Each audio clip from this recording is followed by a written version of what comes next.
All right. So speaking of, yeah. So I know we've talked a lot about it, but August 1st rolled around. Yep. Like Y2K. Buyer broker commissions and were no longer visible in the MLS, and so we are in this reality of the buyer broker agreement and the buyer broker to show agreement. And in a few minutes, we're going to have Scott Drucker, the CEO of AAR, on, and we're going to talk about some of the nuances of the forms and the differences of the forms. But we are in a situation where we are now going to have to, and I want to say going to have to. I posted on my Facebook page this morning. It's been driving me nuts. I've been seeing all these people post this graphic from AZ Family AZ TV saying, "Oh, contracts required now," and it's highly recommended.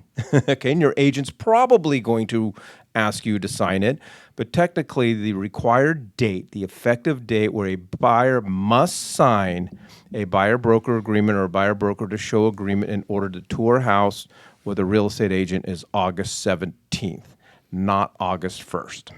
Yeah, I think it's real important to also keep in mind that the burden of the NAR settlement is on the MLS participant. So no matter whether you're a licensee, a realtor or not, the burden is on on an MLS participant. If you are an MLS participant, yes, you will need to have that. The buyer, will have to have it signed before you show them a home. But on August 17th. So I'm just saying our job, in my opinion, as agents, is to ensure that our public knows the facts and so forth. So anyway, so what I'm sharing with my buyers relating to the changes, we're going to be in positions where we're going to be asking buyers to sign these documents. So these are my 3 hit points, Todd. Number 1, this is nationwide. And I love this because this helps us. Mm-hmm. This is not my personal policy. This is not my broker policy. This is not a statewide policy. This is a national policy. Whether you sign it with me or not, you're going to have to sign it with somebody, and it doesn't matter what state that you are in. So it's important for you to communicate with them that this is not your idea, it's not your broker's idea, it's not your state's idea, but again, this is a national thing. This will be in effect in all 50 states. And I think with that, it's helpful because buyers aren't going to want to sign it. This is a whole different thing, and there's going to be a lot of reasons why they're not going to want to sign it. But knowing that doesn't matter where they go, True. They're going to have to sign. They're going to have to sign one. Yeah, this will bring the market back to the 70, 80 caveat emptor days, let the buyer beware, because there is no requirements on what document they have to sign. So a broker could create one, an industry could create one, an attorney could create one. So it's going to burden the buyer knowing what they're signing. And so I think that's important for us to make sure they understand because, the difference between, say, for instance, an AAR document, if you're a realtor and a member of AAR, and some other document is going to be totally different. And your buyer needs to now be on alert because there's no standardization that's required in the marketplace.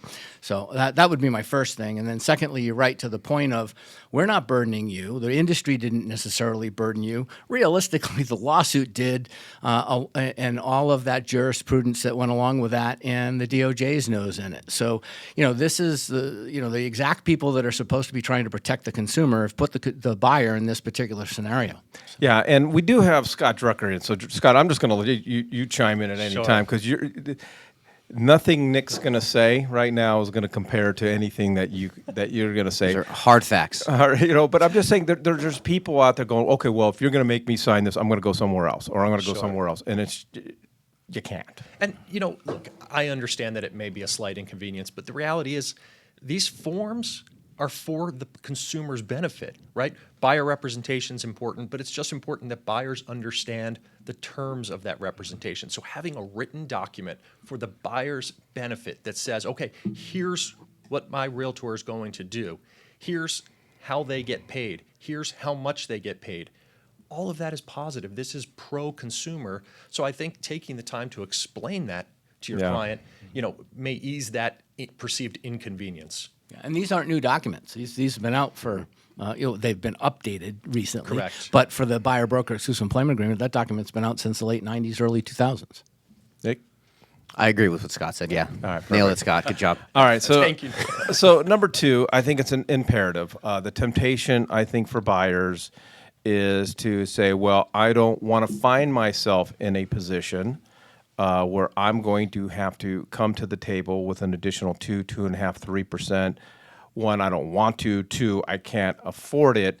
And I think we need to be prepared and that's really, Scott, what you're talking about. I mean, you got to be ready to go with your value proposition and be prepared to share your proposition value.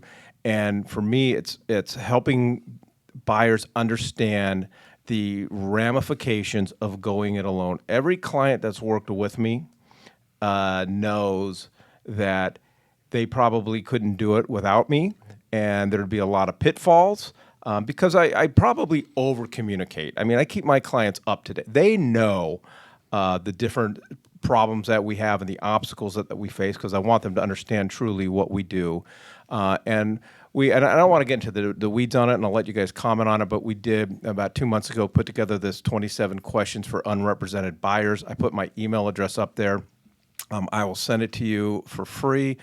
And this is a document that we are giving to our buyers of, hey, buyer, these are 27 questions you need to ask yourself if you're choosing to go do this alone. So, Yeah, I'll just chime in quick first. This is also a great time for you to really demonstrate the type of realtor you are. You can either be worried about the problem or you could be focused on the cure. And the cure from a buyer perspective is, what are the different ways that you can assist me now to be able to overcome this added closing costs that I have, and what are the different vehicles available to me? Now I know that there's going to be some that you're not going to be able to tell me, but meaning I'll have to talk to a lender and all these things. But help me navigate through this particular document and these new changes to me, because from a buyer's perspective, the signing of a document isn't really new. From a buyer's an agency document that it's been out there. From a buyer's perspective, your services aren't really new. All the services we've ever done up until today, all those things aren't changing either. The question now becomes, what does this new document, what are the things that it does from a buyer's perspective, and how can you help me navigate through that document? Obviously, whether it's concessions, whether it's a CAB form, which everybody doesn't like, or whether it's a seller compensation agreement document that's submitted with your offer, there are vehicles now that have been introduced into the marketplace to help you help your buyer. And if you're not focusing on those things, you're missing a huge opportunity. yeah, when we actually do turn everything over to Scott, I do want to mention that because that seller commission agreement, that's a great document. That's my favorite so far. But we'll talk about why that is. But I'll let the rest of you guys chime in on this point. Let me just add, because I think you are exactly right when you talk about, we may not be the best at explaining our value proposition, but that's something that we need to become better with. And there's materials on NAR's website, on AAR's website. Sounds like, Mike, you've got some materials, to explain to buyers, hey, here is the benefit that we provide. Here's the services that we provide on your behalf. And we've started a statewide advertising campaign. It's radio, social media, print, to share how difficult a transaction can be to go it alone. And I'd make a good face for those commercials, Scott. I can see your face on the side of a bus. Yeah. Well, he's got a great Please face don't for radio. put his face on a Right bus. next to Rafi. Yeah. I think what a lot of agents, sorry to cut you off, Scott, what a lot of agents are concerned about is that they don't know how to vocalize the things that they do for their clients. They're really good at being agents. They might not be the best marketers, but I think, as your point, there's a lot of materials out there. Just take a step back and get out of your own heads. Literally write down what you do for your buyer clients. What are you doing for them to help them navigate through the process of purchasing a home? That is a value proposition. And a lot of the stuff that AAR, NAR has put out, and those 27 questions allows you to vocalize those points. And Mike, you were talking about the dangers of going unrepresented, and well, why? Why do buyers want to go unrepresented or feel that they have to? And the answer, as you stated, was because they're concerned that they're going to have to pay for their own representation. But realize that that's not necessarily true, right? Cooperative compensation isn't going away. all that's going away is the vehicle through which it's offered, right? It can't be offered on the multiple listing service, but that doesn't mean that cooperative compensation is suddenly going to disappear. There's benefits, cooperative compensation, for both buyers and sellers, right? For buyers, it allows them to afford representation, and for sellers, it attracts the most potential buyers to their property. And obviously, the theory goes, Yeah. the more interest you have, ultimately, the higher the sales price. Well, and I think, I mean, how much fun do you have on those real estate agent forums on Facebook? It's a lot. Of course, of course. I but- mean, everything. First of all, everything you read on Facebook is true. So let's put that out there. That's a fact. That's a fact. Because that's one of the things, and that's what we're trying to communicate with our team, and our agents need to understand. There are a lot of agents that I'm seeing posts on Facebook saying, "Well, hey, at the end of the day, your buyer's got to pay the commission," and they might. But it's not necessarily the case, and if you know how to negotiate, it may not be the case at all. So, And listing agents, when you're talking with your sellers, right, at the time of that document, talk to them about the benefits of cooperative compensation. Understand cooperative compensation, and if so, how much? But as part of your discussion with them, take the time to give them the information as to why that may be beneficial so that they can make an informed decision. All right. So on my keyboard, my D sticks a lot. So this is now the angers of simply signing one with an agent you don't know, but it's supposed to be dangers. So the other thing that I'm communicating with my buyers is, to Todd's phrase, buyer beware.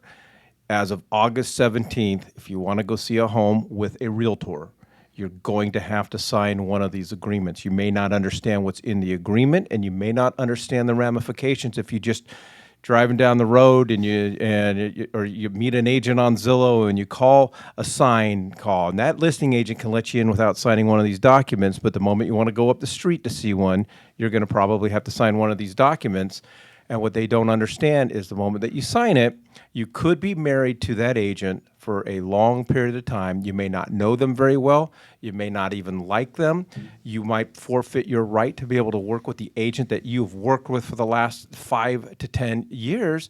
And at the end, you could end up technically owing multiple commissions or commissions to multiple agents when you buy a single house. So my message to my buyers and my sphere of influence: before you sign anything, call me. Just call me. Just in general, buyers should never sign a form that they don't understand. And if you're a buyer and you have questions about exclusivity, read the form, ask the questions, right? But one of the things that I know we mentioned this is there are non-exclusive representation forms, right? So yes, of course, we have the traditional buyer-broker exclusive employment agreement that does place the parties in an exclusive relationship, but we also have a new form, agreement to show property. That is a non-exclusive form.